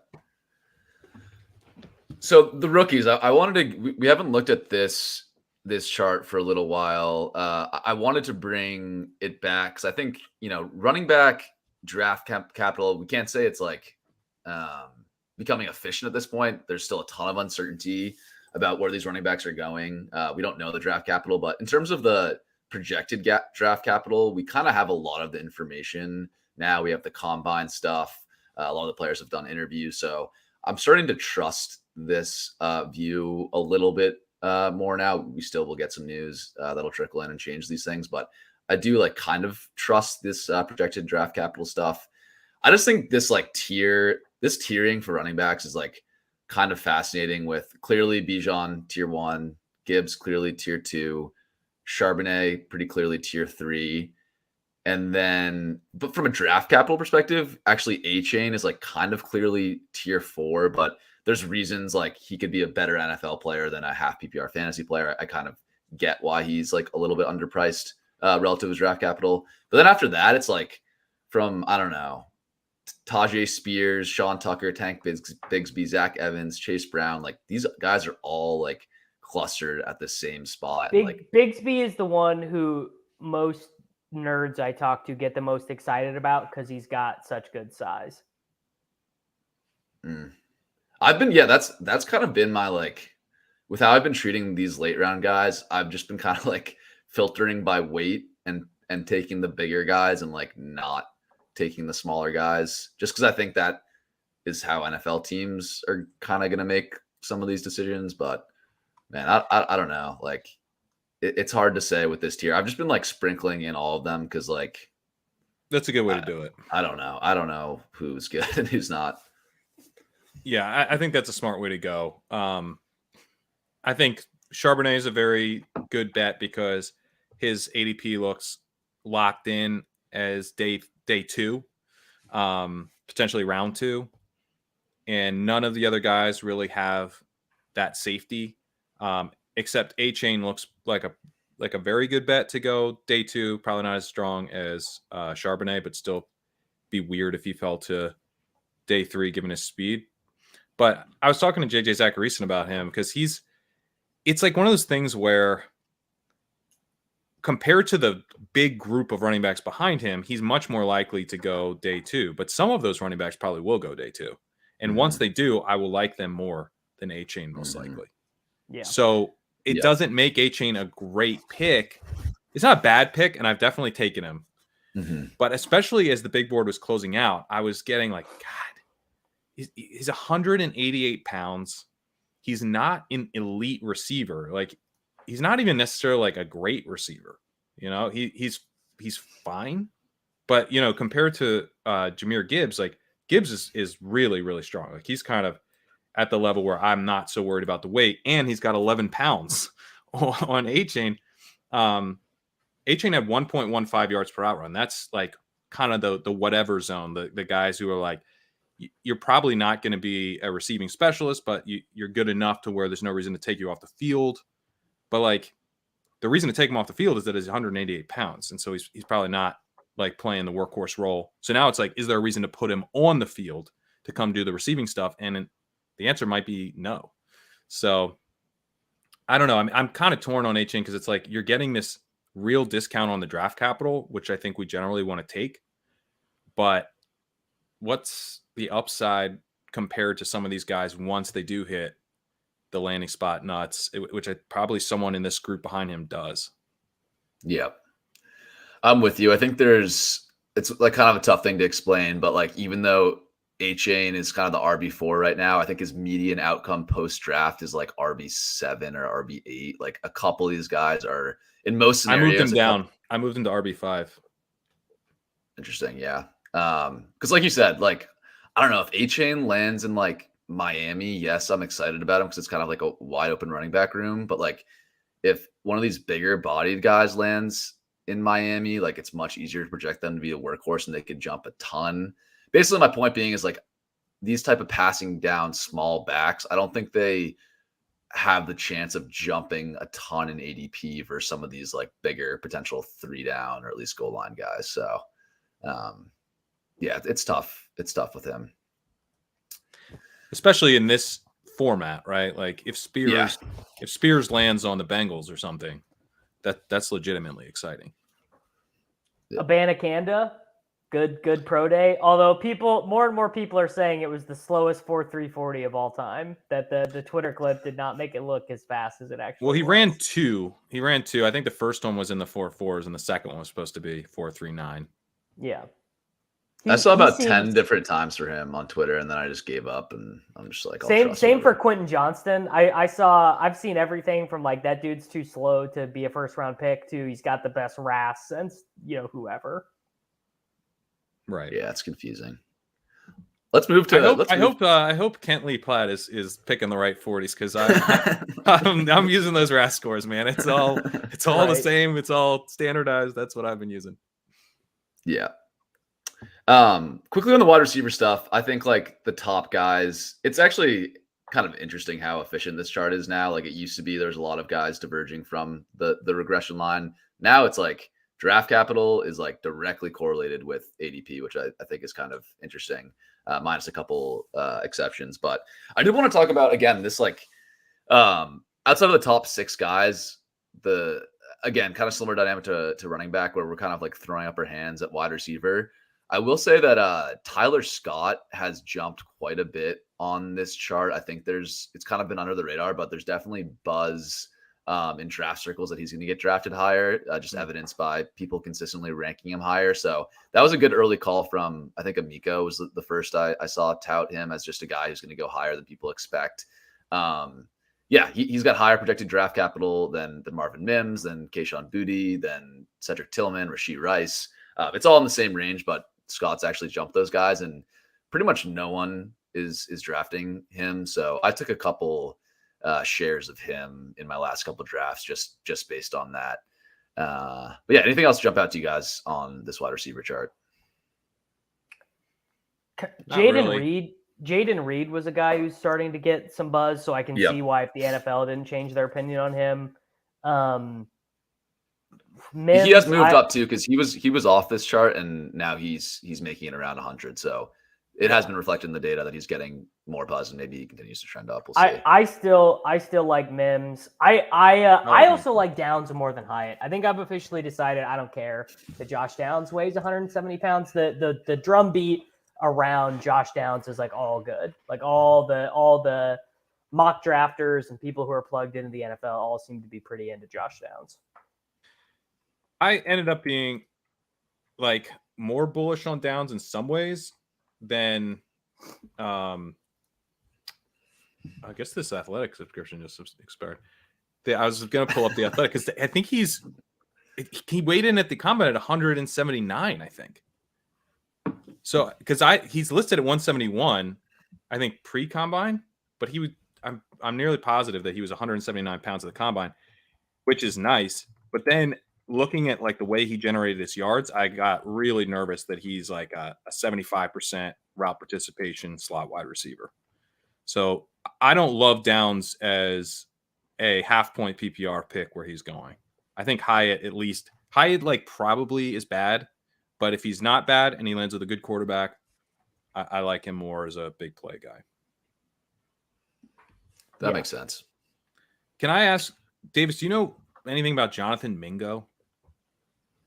He was Ole Miss guy. Yeah. He was a guy. I mean, I played him a little bit in college football DFS. It's like my only experience with him. He's like he would sort of be like your arbitrage big body. Like if you don't want to come into this draft away with a 170-pound guy, like Smith and Jigba, Addison, Flowers, Hyatt, Downs, Rice, Mims, Dell. They're all babies. They're just all such small little guys. So I guess Mingo, if there are, 8 teams left in the NFL who still want big body. Well, I don't know. You still want big body wide receivers. He feels decent, but I mean, he's 4th-year guy, never had a 1,000-yard season. I don't even think he ever led them in receiving yards. Yeah, he didn't. In fact, he lost out to a guy transferred from Mississippi State and immediately came in and outproduced him this last year. So I don't think anything like looks real spectacular, but we talked about this, I want to say 2 weeks ago when we did this show. Like you're going to be on day 2 of the NFL draft and these teams are going to start taking guys you've never heard of. It's like so bizarre. Like we nerd out about this stuff and then all of a sudden, some wide receiver from Princeton just goes in the 3rd round. So yeah, I was just going to bring up Andre Iosivas. I'm not sure. I actually looked into him a little bit because I like guys who do other sports in college. and then start playing football, because that basically just means you're a freak, and that's what he was. He was get how niche this is. He played junior varsity football at Princeton for his first season. Andre Isabas. Like that's how. Was he on like the sprint? Was it like a sprint football thing, or no? They actually have a JV team. Yeah, Huh. He's a heptathlete, and he set some Whoa. NCAA record in the heptathlon. So he seems like a I didn't know quite there was a athlete. heptathlon. What heptathlon? I had no idea. I this is all from like surface level research into this guy, but he's a little interesting to me. I mean, Princeton Well, made apparently, this so with one Sweet Josh 16, Downs real so, quick. Yeah. The Athletic has him at 179, which I did confirm, and everywhere else has 171. So there's so maybe the Athletic is just wrong, which is what I was citing. That's like a big difference. Those 8 pounds. I would love to know if he has those 8 pounds or not. But the reason I brought up Mingo is because he does do one thing spectacular, and that is combine drills, because he had a 39.5-inch vertical, 129-inch broad jump, 4.4, 840, really strong 10-yard split at 220 pounds, 6'2". So, I mean, the big athletic guy, what I've seen from his projected draft capital is day 3. So I'm not like inclined to be all that excited. But if he were a 3rd-round pick, he also has gigantic hands, by the way, 10 inches, 3.75, 10.3, 10.3.75. Why can't I say that? 10.375 inches. And I watched a little bit of him, and it's like him like running with like a guy like inside. It's almost like he has so little separation that it's almost like he's wearing the defender like a little baby pouch. You know what I mean? Like the little kangaroo pouch the dads have with the babies. So he's like, the guy's like in front, and then he just reaches behind and one-handed grabs the ball. It's pretty fun. I recommend checking him out. Kind of like a Mike Williams, but even less separation. Even less separation, but like maybe doesn't need it. He's, he jumps high, and he can one hand the ball very easily. So it's a real That's big kinda problem. cool. No, it's not ideal. Like lack of No, separation. it's not bad, but those guys are like fun to watch. contested catches are such a meme, but like they're not good. But you don't really want them. No, you don't. Yeah. Yeah. Okay, let's talk stacks a little here. I think not a ton is new. This is the double stack ADP averages. So the average ADP of quarterback and top 2 pass catchers across all teams. Yeah, this is again back to the Trey Lance stuff. The thing that jumps out if you're comparing the stack price to the odds of the team winning the Super Bowl, San Francisco stands out as a really good bet just because their Super Bowl odds are crazy high. I don't understand it, so I'm not like totally going off that number, but the NFL market thinks they're going to be an awesome team, and their double stack price is kind of cheap. So I get, especially as Lance falls more, that gets more and more interesting, even though Debo, Kittle, Ayuk are expensive. If the quarterback part of the stack is cheap, or if you want to go Purdy instead of Lance, that kind of makes sense. Yeah, I know we looked at these charts a lot. Not a ton of movement here. Anything else you guys wanted to hit on from the stack prices? No, market's pretty equilibriumized right now to me. One that I like a bit is the Rams, because obviously you take Cup, and then like and the market has not cooled on Cup, right? So if you think Cup is having the type of season he needs to have to best Christian McCaffrey, who he goes ahead of sometimes. His ADP was 4th behind McCaffrey at 3, but I saw him go ahead of him plenty. And he's going against Tyreek Hill, going above Tyreek Hill in like every draft. If he's going to have any chance of paying that off, Matthew Stafford is playing, and he's healthy enough. So that means Matthew Stafford, I think, is like really underpriced. He's a guy who doesn't have any job security issues, some health concerns for sure, but they're like, if he's healthy, he's playing all the games. And you can get him really late in drafts. And then you tack on Tutu Atwell or Van Jefferson. And you play it like Allen Robinson doesn't exist. You play it like he's Kenny Golladay, and no matter what happens, he's not going to be getting targets, which I think is the right way to go. Higbee's been a tough click for me because he is a cut candidate. So I haven't really tacked him on there, but what you're hearing from the Rams is like, they're saying this is a reset year for us. We're not like tanking though. We're going to be like in the mix, but we're taking a year off from like fully pushing in and trying to go for broke to win a Super Bowl. So, maybe that ultimately means a little bit more passing, and if they're not fully tearing it down, then I don't think we have to worry about, Stafford not being there. And the Stafford retirement talk has seemed to die away. So yeah, I don't mind it. It's not one I like the Rams one too. Yeah. Mm-hmm. If you're taking Cup, I mean, what you might as well just stack it up. Tutu Atwell CLV. You love to see it. I don't have a ton of Cup because I was tie-breaking Tyreek Hill over him just based on like health, age, offense. So I don't have a ton of Cup, but when I did take Cup, I was like reaching on Stafford by like 2 rounds. I'm like, he's already so cheap. Like, what's the point of not getting this stack? Like, I already bet on Cup. I think it's like almost, you just got to do it. I think if you take Cup, there's no point in not doing it. Only other thing I'll mention here is that I had been doing a lot before the drafts closed, and maybe this is not super. Well, I guess it's going to be relevant for Superflex, so I'll say it.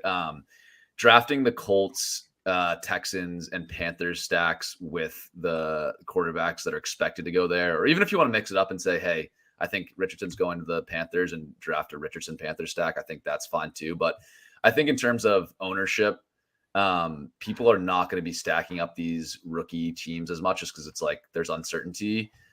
So I think that's a little bit of leverage in the final weeks where I think like, an equivalently priced stack like Green Bay, Christian Watson, Jordan Love, more people are going to be doing that stack than, Bryce Young to Dalton Schultz or whatever, just ownership wise. So I think to get a little bit of leverage, stacking the rookies gives a little bit of an edge there from sort of a game theory perspective. Yep. All right. Positional ADP. Not a ton to talk on here. I just want to quickly say running backs and wide receivers are both up slightly at the expense of mostly tight ends and quarterbacks, but not a ton of movement here. Same general story. If you're new to drafting this year, you're going to walk into the draft room and see that quarterbacks prices are way up, wide receiver prices are up a little bit, and running back prices are way down, and also tight end prices are down a little bit. So that's sort of the draft landscape we're going to be working with, at least to start 2023. Let's get into the favorite values to wrap things up. Again, we'll be tracking this as we go throughout the season and have a sort of a small wager on it. So these are takes that we believe in and are putting money behind. Pat, do you have a favorite ADP value? And let's stick with one quarterback, not getting into the Superflex stuff yet. Yeah, we kind of touched on him briefly in the rookies. But I think Israel Abanikanda it's a good one. Is going to be jumping up. And if you're in these slow drafts right now, like Pete, and you've got just notifications flying in that you're on the clock, and it's guess what? It's the 16th round. I'd be taking him there. I said I moved Achane down in my rankings because I moved Abanikanda to RB4 in this class. Wow. I think, he's the most athletic running back in this class per RAS now. He has size. He's 216 pounds. He is plenty capable as a receiver. He's got a higher yards per route run than Zach Charbonnet over his career. He had an awesome breakaway season last year. So you saw that athleticism translate. He he's big enough to basically be kind of the 3-down workhorse type guy that we're hoping we get out of Charbonnet. We're hoping we get out of guys like Tank Bigsby. But I think he probably goes ahead of Bigsby in the draft now after that pro day. So, to me, he's a pretty strong bet. And the one thing you worry about with Abanikanda is they really only had one good season. Like he didn't really break out at all until 2022. But he doesn't turn 21 years old until October. He's crazy, crazy young. So to have that kind of like massive breakout season as a 19-year-old, for a bunch of those games makes me feel like a lot better about, he started his career. He wasn't great in college when he was 17 years old. Oh no, I don't know that that's a big red flag when you think about it that way. So I just feel like if you're taking Achane in the 15th round over Abanikanda, like you're definitely more likely to get a guy who goes day 2. But I think even as an early round 4 guy, I probably prefer Abanikanda as long as the landing spot is decent. So I don't know. I think around the 15th round is when he would start to be on my radar as a potential pick. I would feel it out of where he's starting to go. The last time that I was in drafts, you weren't always getting him in the 17th round. So I'd have absolutely no problem sort of saying 16th round, I'm earmarking for him right now. I like that one. I think you're eating some steam right now. I think you're cheating the game a little bit. I think you're about to. Yeah. You can mark my ADP down a little higher than whatever. Because my ADP, to be fair, the ADP I got was from today, so I'm also kind of fair to I'm just teasing him. I'm just teasing him. I am. I'm jumping on you're jumping on train you're jumping on the steam, but that's part of the game. I'll add that in terms of like the cool running back name rankings that I'll put out, Abanikanda. Imagine an announcer saying Abanikanda 90 yards to the house. Abanikanda for 6. It's pretty good. It rolls off the tongue. Israel Abanikanda, fine. Izzy Abanikanda? Izzy. Yep. Izzy Abanikanda. You don't even have to like stop. It's so good. Izzy Abanikanda. It just comes out like it's one syllable. It's beautiful. It's so good. It's so good. You're gonna draft someone named Sean Tucker ahead of Izzy Abanikanda. What are you doing? Sean Tucker is a horrible running back name. It's really bad. Mine. So Pat just went young and exciting and fast. I'm going Trey McBride. Trey McBride is going to get pumped because Zach Ertz. Did you just switch it up? Were you about to go like Kareem Hunt or something?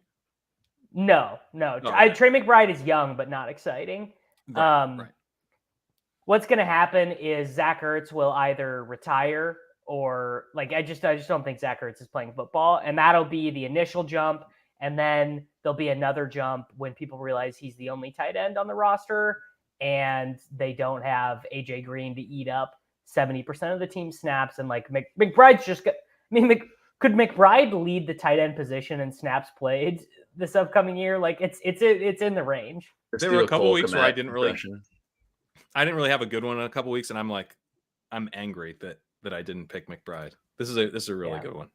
I don't understand why people not seem to. You were refusing to draft Zach Ertz 2 years ago because he was dust, and now he's coming off a torn ACL, and his quarterback's coming off a torn ACL, and you're still drafting him. You got to keep that guy with an ADP. That's just a guy who's got to have an ADP. The Zach Ertz ADP was one of the worst out there in the entire tournament. Okay, I'll give mine. I'm tempted to say Irv Smith, but since we already talked about him, I'll give a different one. This is a wide receiver I've been drafting a lot.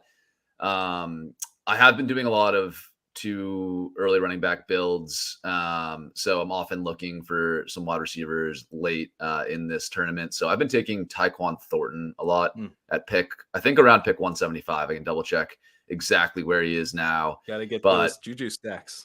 You got to get the Juju, Tyquan, Mac Jones stacks to win all the money in week 17. It's disgusting, but I think, if you're projecting it right now, Tyquan Thornton is gonna play in 2 wide receiver sets. Yes, there's still some outs where Devontae Parker sticks around. They draft someone, and maybe Thornton gets pushed out. But I think in most scenarios, Thornton is playing those 2 wide receiver sets. He didn't have a super promising rookie year, but he has a ton of speed. Towards the end of the year, he played a little bit better. Scored a touchdown that helped Pat win $2 million. And yeah, I think like we did like to man. see that. I don't believe in Belichick's like ability to evaluate wide receivers anymore, but I think they're gonna try to prove a point that the Thornton pick was decent and at least give him a chance this year. So they have an offensive coordinator. I am drafting the Patriots stacks just because they literally have an offensive coordinator and they did not have one last year.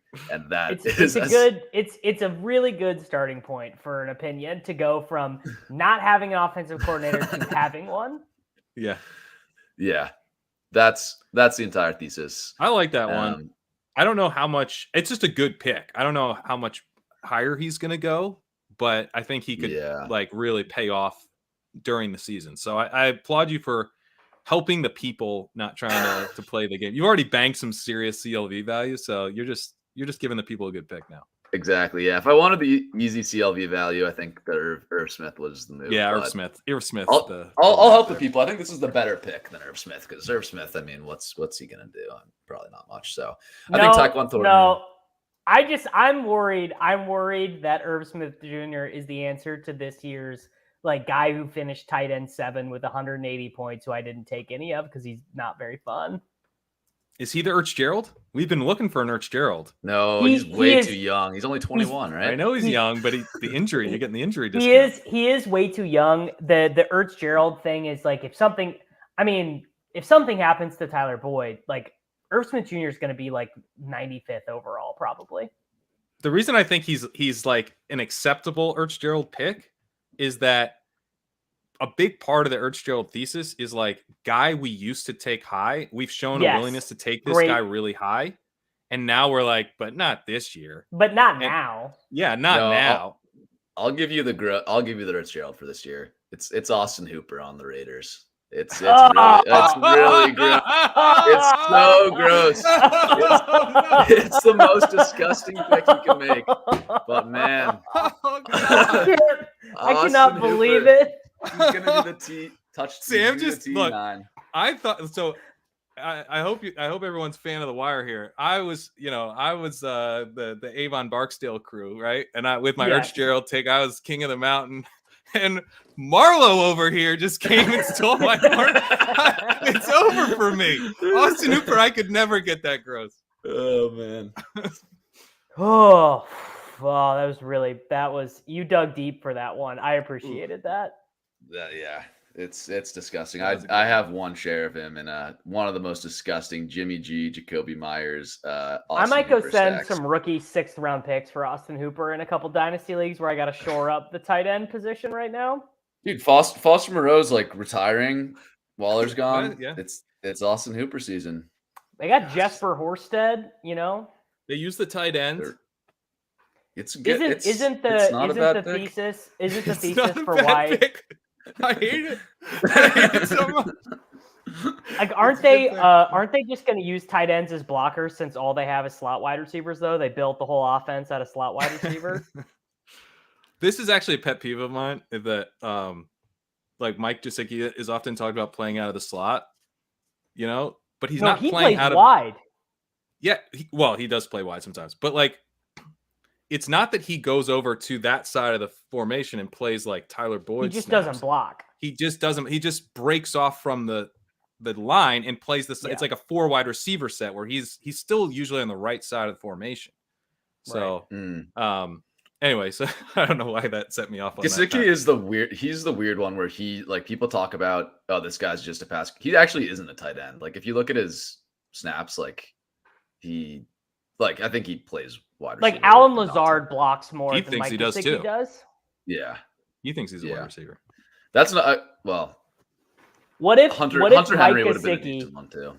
What if Mike Gesicki has an all-time fuck you Miami Dolphins season for scores like 12 touchdowns for the Patriots?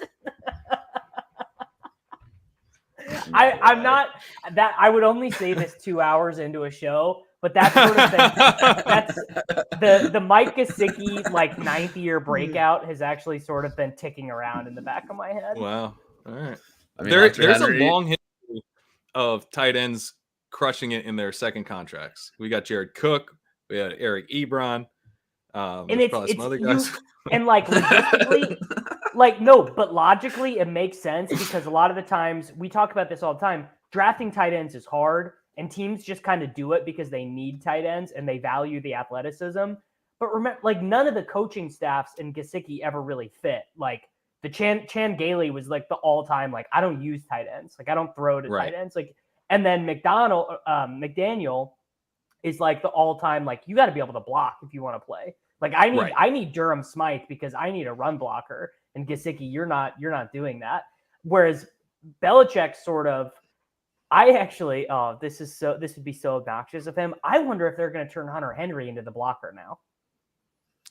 I bet they will. You can't turn Gesicki into the blocker. He can't turn it. No. You would not do that. And I mean, honestly, number two for blocking duties is Juju Smith-Schuster. They're gonna put him in line. He's got the speed of an average second tight end in the NFL. Yeah. So I think who's faster, Juju or Pat Freiermuth? Freiermuth for sure. Freiermuth is 22. No. He's for sure faster. Oh boy! All right, put him up there. There you go. Gesicki. That's what you do. Flip it. You put Juju on the right side. Have him block.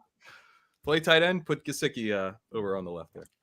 Amazing. I'm going to need Underdog to change Juju to have tight end eligibility to recoup any of the money on the teams where I drafted him. So I'm hoping. I think the Underdog should let us vote every year going forward. This year we have Taysom. But every year going forward, we should be able to choose a non-tight, someone who's definitely not a tight end who gets tight end eligibility. That would be a fun game. Like we do like a community poll. Like Underdog runs a contest for like a week, and the community gets to just randomly bestow some and you got to weigh like over 220 pounds or something. Yeah. That's got to be like they have to do like weird. I think they have to meet certain criteria. Like they have to have attempted at least one pass in their career. That has to be a criteria. Yeah, they have to. That's what tight ends do. Because that's what Taysom Hill does at tight end. Yeah, I agree. Yeah. It has to be. They have to set criteria. Then there would be a pool of people who meet that criteria, and then we could vote on that. Cordell Patterson, I think he could be tight end eligible. I would like. I'm like, how much Cordell Patterson would I draft? Adam Thielen should have Adam Thielen should actually get it. Like I just think he should. Get it. Yeah, It's time. All right. Are we landing? Perfect time to end the show. I think that's how we land it. That's how we end it. Draft Austin Hooper.